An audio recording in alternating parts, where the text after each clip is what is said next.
involved in some accidents. Aiden Wigfield, though, still doesn't have a meatball and still retains P4 in all of that, just ahead of John Hill and just behind Simon Bagger. So we'll see if those two lock horns once again on these next restarts. We'll have to wait and see. But Cam Thompson, definitely a big beneficiary from that chaos, as he will restart in P2. Pace car light still on, I believe, Robert. This is 2 to green, so we'll restart with about 4 or 5 laps to go. Light should go off on the iRacing.com pace car this time. As just taking a quick look, looks like Hunter Wofford going to get back out there on the racetrack. Just behind the leaders, though, is Wofford, as we'll get him back around, let him tack onto the rear of the field, as we'll try to get as many of these guys to finish on the lead lap of this one. See what kind of a battle we can have to the finish of this Maconi Fast Friday event here at Martinsville. Lights are off on the pace car. We're going to go green next time by. You see everyone weaving through the corners and down the stretch, pretty much the entire length of the track. It's obviously a very cold track. As we mentioned, just 79 Fahrenheit here at Martinsville. So, you know, with these somewhat more downforcey cars than your traditional stock cars, it does mean these guys have to really try and get some temperature into these tires to actually get them into a proper operating temperature. Makes it very interesting. With 5 laps to go, the number 5 car is going to be leading them back to the green. The outside line really not formed up there. Cam Thompson lagging behind just a bit there, and it's Stephen Ross that's going to have a big advantage into turn 1. He is well clear of Baggers and Thompson behind him. Well clear of Baggis and Thompson as Ross leads the way. Actually looks like Argenio well jumped that restart, got himself way out in front of the field. Not sure what in the world he did there. We did see him filter past the field. Stephen Ross leads the way either way. I think there'll be something said about Argenio on that restart. We saw him filter past the field. I presumed he was a lap down, just getting a wave around. But yeah, on the scoring tower, he is round about half a lap ahead of Stephen Ross. There is Brendan Argenio, as he has now just been kicked from the race. So Brendan Argenio's race to go. Reign of Terror has 2 to go. Popsicle sticks will be out. Stephen Ross still leads, but they're going at it for P2 down to P4. That is Thompson, Baggis, and Wigfield. Stephen Ross leads, coming to the white flag this time. 1 lap to go. Actually, 2 to go. I'm behind there for some reason. Cam Thompson second. He's going to get moved up the track by Simon Baggis, as they're going to come to the white flag this time, not last time. Aiden Wigfield to the inside of Baggis. We'll see if they get back together. They've had a couple incidents here tonight. Wigfield gets sent around. Caution's out right before the line. No. We're going to do that again. Wow. Oh, Aiden Wigfield just gets turned there by Cam Thompson, sending in, I think, a little bit too deep into the corner there. So he just gets into the 12, and that is all she wrote for Aiden Wigfield there. Gets sent there, does a little 360. Everyone manages to avoid there, as the number 10 as well comes on to the scene there. That is the 10 car Michael Dow in the Phantom Machine. Just about avoiding that incident, but yes, as you mentioned, Robert, this will be our first of 3 green-white checkered attempts. This could be... Hopefully only 1 is going to be used, but 3 available to us here tonight. Could be what a sequence of events we just had here over the last couple of minutes. From a driver somehow jumping the restart so much that he was already midway down the backstretch before the pace car even worked its way off, to now carnage just before the start-finish line. Definitely a weird chain of events. Brendan Argenio had us all fooled, thinking it was just taking a wave around, but he was actually clear of the field by about 8 seconds, and we didn't even realise until we saw the scoring tower. But Stephen Ross now is the official leader of this race, as he has been for quite some time. Simon Baggis there, very much high on the aggression tonight, has the number 100 bin. We'll see if it pays off for him one last time here on this restart to see if he can get the lead. Matthew Stephen back up into P3 again.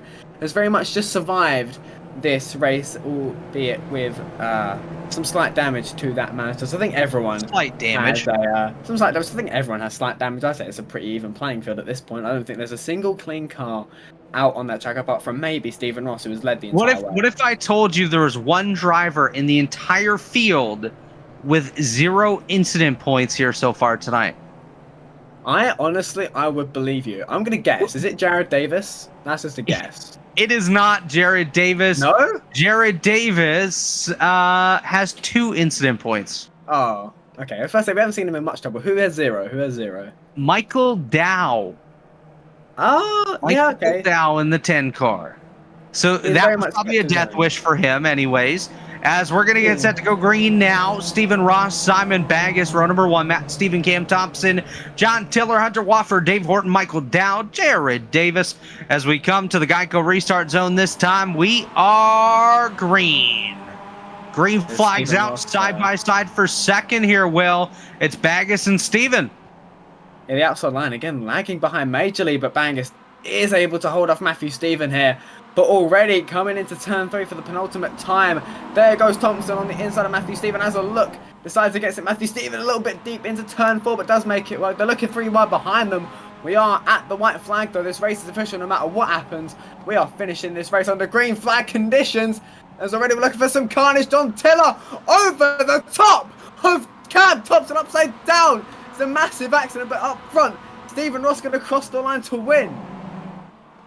As we come off of turn number 4, yes, he does. Stephen Ross going to claim the checkered flag. Simon Baggis second.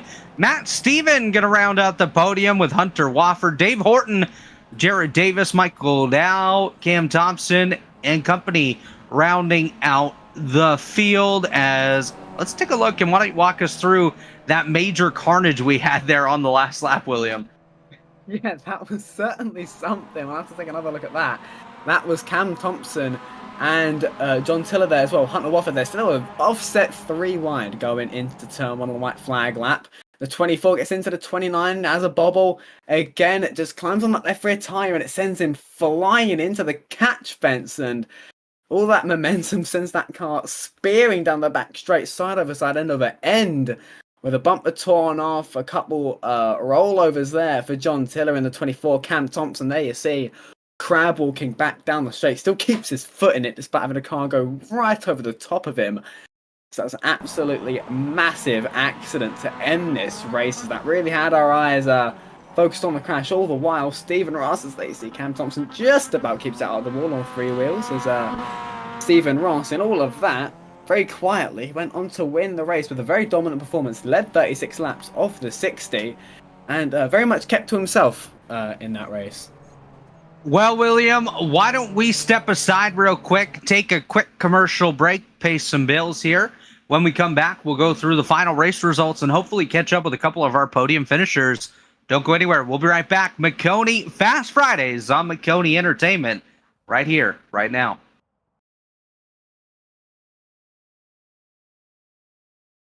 When you want to be the best, you can't settle for the rest. For anything on iRacing, there's just one name you need, Maconi. With the launch of Maconi Entertainment and Maconi Competizone alongside Maconi Setup Shop, we now provide the best of the best in setups, paint schemes, coaching, broadcasting, and event organization. With cars across all 4 license classes, we have what you need to hit the track with confidence. Grab a subscription and save money while going fast at MaconiSetupShop.com/subscriptions. And remember, at Maconi Setup Shop, there are setups, but your victories.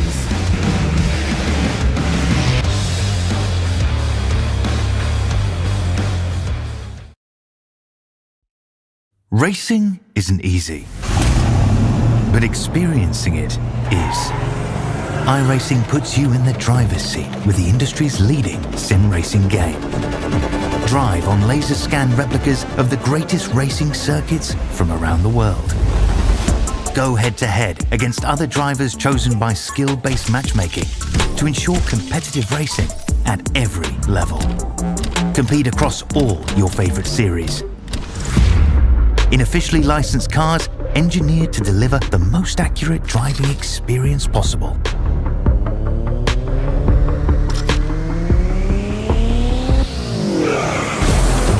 race or host your own with players from across the globe.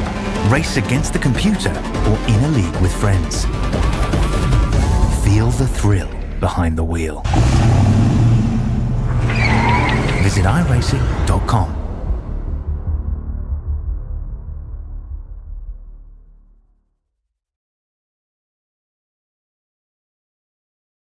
And welcome back here to Martinsville after what was a dramatic finish to tonight's Maconi Fast Fridays.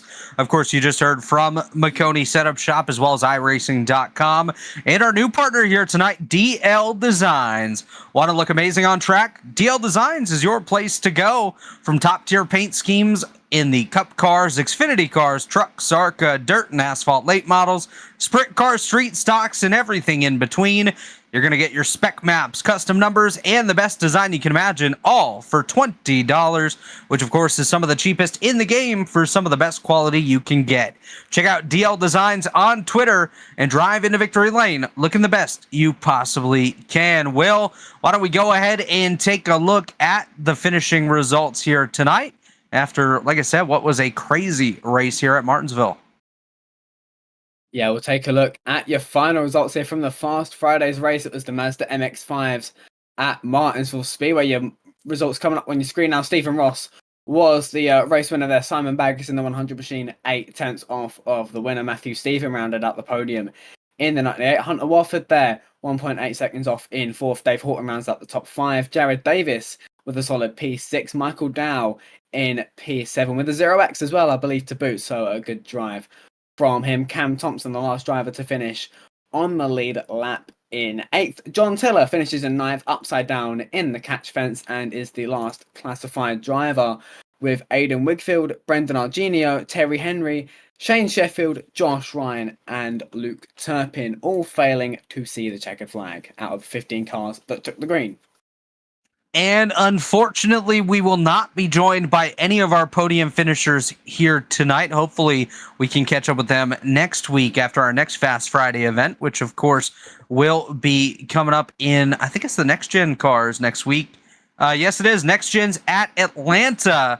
Going to be up for the next round here of the qualifying series, followed by trucks at Knoxville on August the 30th. And, of course, our next money race, September the 6th, late models at Dover. And if you're new to Fast Fridays, the money race, actually, you could choose money, or you could take the 3.3 foot or 1 meter trophy, which is pretty darn cool. We've seen them, and they definitely have a cool look to them, something that would look good up on your shelf. Or if you think you want some cash, $250 up for grabs for the race winner. But, Will, final thoughts from you, my friend, after what was a great Fast Friday race here tonight at Martinsville. So definitely chaos was the, I think is the most appropriate word that we can use. I lost count. I think we had like 8, 9, 10 yellows in that. We spent, I think, most of the race actually behind the pace car. But still, we had a deserving winner, Stephen Ross, led 36 laps. No matter how many of them were on the course, and he was still very, very clean and very, very quick to boot. We saw chaos really unfolding from second on back all race long. It made for great viewing, but I'm sure there are definitely a few angry drivers, a bit tempered drivers. You know, tempers always flare at this track, no matter what you're driving. And I think this race was definitely no different. But personally, up here in the commentary box, it made for some brilliant viewing, and I'm definitely glad to have caught it.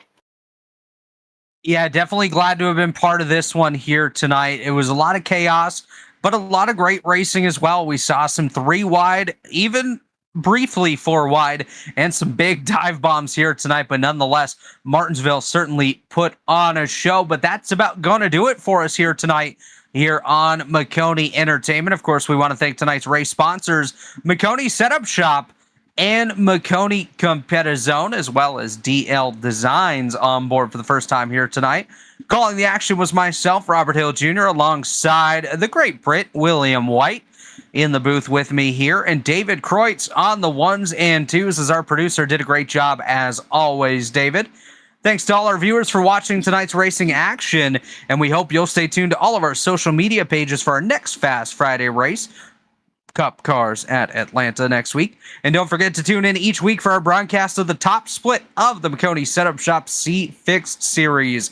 This has been a production of Maconi Entertainment, and we'll see you at the checkered flag. Good night, everybody.